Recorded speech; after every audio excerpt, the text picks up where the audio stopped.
کہنے لگی کوئی اپنے بیٹے کو ذبح کرتا ہے، کوئی باپ اپنے بچے کے اوپر چھری چلا سکتا ہے؟ دماغ خراب ہے تیرا؟ کہنے لگی ارے اللہ کا حکم ہے۔ کہا اللہ کا حکم ہے تو پھر کوئی پرواہ نہیں ہے، لے کے جانے دو، اگر اللہ کے نام پہ قربان ہوتا ہے تو اس سے بڑی خوشی کی کیا بات ہے۔ چنانچہ اب یہ شیطان آیا حضرت ابراہیم کے پاس، ارے کوئی خواب کی بات کو بھی سچا کر کے دکھاتا ہے، کیا کرنے جا رہے ہو؟ ختم کرو اس کو، چھوڑو بچے کو۔ کہ حضرت ابراہیم علیہ السلام نے کنکریاں اٹھائیں اور ماری اس کے، یہ جو جمرات کی رمی کری جاتی ہے آج، یہ وہی سنت ابراہیمی کو ادا کرا جاتا ہے اور شیطان کو ذلیل و خوار کیا جاتا ہے۔ چنانچہ لٹالا جا کر کے حضرت ابراہیم علیہ السلام کو، حضرت اسماعیل علیہ السلام کو، اور کہا حضرت اسماعیل علیہ السلام نے فلما اسلما وتلہ للجبین، دونوں نے اللہ رب العزت کے حکم کی فرما برداری کری، اور حضرت اسماعیل نے کہا ایسا کریں آپ مجھے پہلو کے بل لٹا لیں، کہیں ایسا نہ ہو کہ آپ میرا چہرہ دیکھتے رہیں اور آپ کے دل میں بیٹے کی محبت گھر کرتی رہے۔ حضرت ابراہیم علیہ السلام نے حضرت اسماعیل کو پہلو کے بل لٹالا اور چھری کی دھار کو تیز کر لیا۔ لیکن عزیزوں، دشمنوں پہ چھریاں چلانا بہت آسان ہوتا ہے۔ کوئی اپنے پہ چھری چلا کے دیکھے، کوئی اپنے بچے پہ چھری چلا کے دیکھے، فقط خواب کے حکم پہ کوئی ہوتا تعویل کرنے والا جو تعویل کر لیتا، ارے خواب کی بات سے کوئی حکم تھوڑی دیا گیا ہے، لیکن انبیاء کا خواب بھی وحی ہوتا ہے۔ حضرت ابراہیم علیہ السلام نے لٹالا، آنکھوں کو بند کر لیا اور چھری کو تیز کر لیا، اور چھری حضرت اسماعیل علیہ السلام کی گردن پہ چلانا چاہتے ہیں، لیکن چھری چلنے کا نام نہیں لیتی ہے، گویا کہ چھری زبان حال سے یہ کہہ رہی ہے اے خلیل تیرا حکم یہ ہے کہ میں چلوں، لیکن اے خلیل تیرے پروردگار کا حکم یہ ہے کہ چھری چلنا مت۔ اللہ رب العزت نے حضرت آسمان سے ایک دمبا بھیجا، حضرت جبرائیل لے کر کے آئے، اسماعیل کو ہٹایا اور اس دمبے کی گردن پہ چھری کو چلایا، خون بہا، دیکھا تو حضرت اسماعیل علیہ السلام ایک الگ جگہ پر بیٹھے ہوئے ہیں اور دمبا جو ہے وہ ذبح کیا ہوا پڑا ہوا ہے۔ حضرت اللہ رب العزت نے فرمایا یہ تھی بہت بڑی آزمائش، ان ھذا لہو البلاء المبین ففدیناہ بذبح عظیم سلام علی ابراہیم۔ حضرت تھانوی نے ترجمہ کیا ہے شاباش ابراہیم، تم کامیاب ہو گئے، تم نے کامیابی کا حق ادا کر دیا، کامیابی کی اعلیٰ سیڑھی پر تم چڑھ گئے۔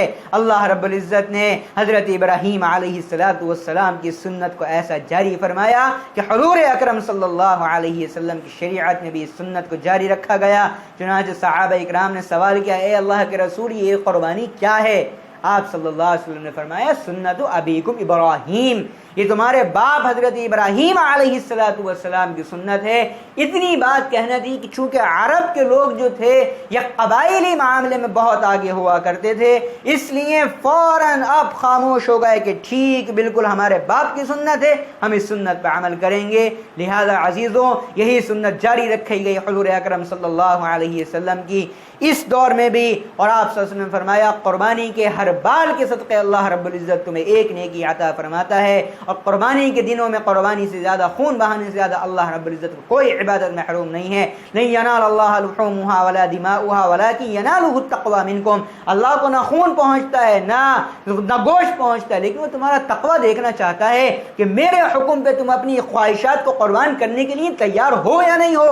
اللہ رب العزت نے آج ہم سے بیٹوں کی قربانی نہیں مانگی ہے، ہماری نفس کی قربانی مانگی ہے، ہماری مال کی قربانی مانگی ہے، ہم سے ہمارے وقتوں کی قربانی مانگی ہے۔ ہم اور آپ اس سلسلے میں تیار ہیں یا نہیں؟ قربانی کے ساتھ نیت یہ ہونا چاہیے کہ آج تو جانور کی قربانی کر رہے ہیں، اگر کبھی اللہ رب العزت کا حکم یہ آ جائے قربان کر دو اپنی اولادوں کو، جا کر کے اپنے مالوں کو دین کی راہ میں لوٹا دو، ہم اس سے بھی گریز نہیں کریں گے۔ اللہ رب العزت کہنے سننے کے مطابق عمل کی توفیق عطا فرمائے۔ وما علینا الا البلاغ۔